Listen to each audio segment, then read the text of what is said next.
So let's talk about something that sounds completely wild, almost like science fiction, but it's not. It's happening right now. The idea that a single person, just one, can build a $1 billion company. And today, we're going to walk through the exact playbook for how it's done. OpenAI's CEO Sam Altman said this not too long ago. And honestly, a lot of people probably thought, yeah, right. But what seemed like a crazy fantasy is actually starting to happen. We're seeing real people prove that this isn't just possible, it's the next big thing in building a business. All right, let's get into it. Here's our game plan, broken down into 5 parts. First, we'll look at the new type of founders who are making this happen. Then, we'll break down the framework they all seem to follow. After that, the fun part, we'll actually build a business idea using AI.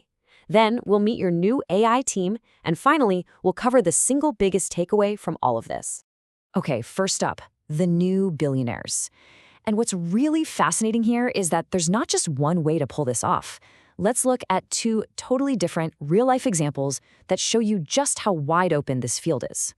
This slide really shows you the 2 paths. On one hand, you've got the total technical genius, right? A guy like Peter, who built an open-source AI project that was so good, so powerful, OpenAI basically bought him and his company for what people are saying is over $1 billion. But then look at the other side. You have someone like Matthew Gallagher. He's not a programmer. He didn't invent a new product. He built Medvi, a company that's on track to do over $1 billion in revenue, just by creating an AI system around a product that already existed. He built the system, not the thing itself. So how in the world did they do it? Well, it wasn't an accident. It wasn't just luck.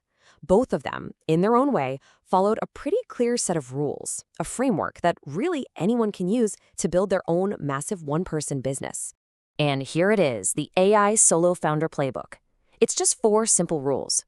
Rule number 1, don't try to invent a problem. Find something people already want and are looking for. 2, you have to be able to get your customers online. This has to be an internet business through and through. 3, keep the price low enough that it's an easy yes. Think, under $30 or so. And 4, and this is crucial, go with a subscription model from day one. It creates predictable income, and honestly, people are totally used to it now. Okay, so we've got the playbook. Now, let's actually do this. Let's put these rules to the test and use AI to come up with a real, high-potential business idea from scratch. Like right now. The age-old question for every entrepreneur, right? The billion-dollar question. But instead of just staring at a wall and trying to guess, we're going to use something called a model council. Basically, we get a bunch of the top AI models together to brainstorm, to argue, and to come up with the best ideas for us. So we gave our AI council a really specific mission. We said, okay, imagine you're a 22-year-old content creator. You need an AI business idea that could hit $100 million in revenue, fast. And it has to follow our playbook, digital, low-price subscription, and it has to solve a major problem in a massive market, let's say India. And this is where it gets really cool. You can see how the different AIs thought about the problem. GPT-4 came up with an AI job search tool. Gemini suggested an AI coach for speaking English. Both are great ideas, but Claude Opus came up with something really interesting, an AI dating and Riz coach. Riz being that slang for charisma. It honed in on a huge insecurity. And that was our winner, the AI dating coach. So why that one? Well, think about it. The market is absolutely enormous. We're talking 82 million people on dating apps in India alone.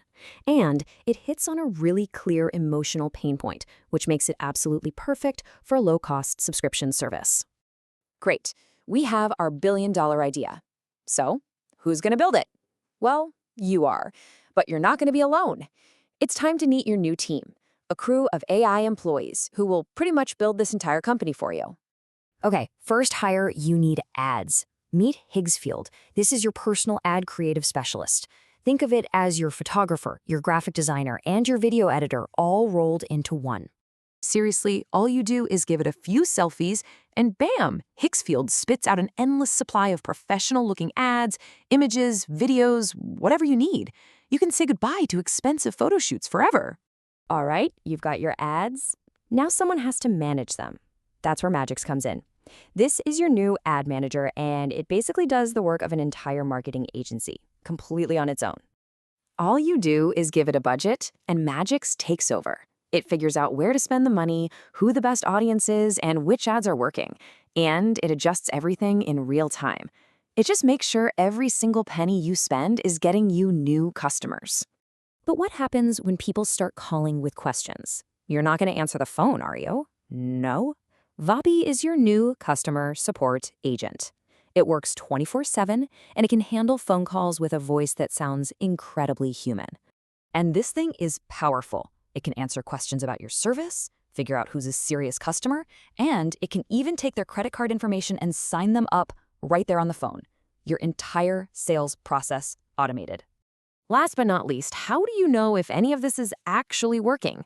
You need a data analyst. For that, you've got Julius AI. You just connect it to your sales data, and suddenly you have a business intelligence expert on your team. Forget about messy spreadsheets. You can literally just ask it questions in plain English. Hey, how are my sales this week? Or which subscription is most popular? And you get instant, super clear answers to help you run your business better. So let's zoom out. What does this all mean? The big takeaway is this: the things that used to stop people from building huge companies, raising money, hiring a massive team, those barriers are crumbling. The most important skill for the next 10 years isn't going to be managing people. It's going to be orchestrating these kinds of AI systems. And this quote from the source material really just says it all, doesn't it? The world is changing fast. It's not that jobs are just disappearing, it's that they're evolving. The people who win are going to be the ones who learn how to work with these tools, not against them. So there you have it. The tools are out there and they're getting better every single day. The playbook is surprisingly simple and the opportunity is just massive. The future is for the orchestrators. The only question left is, what are you going to build?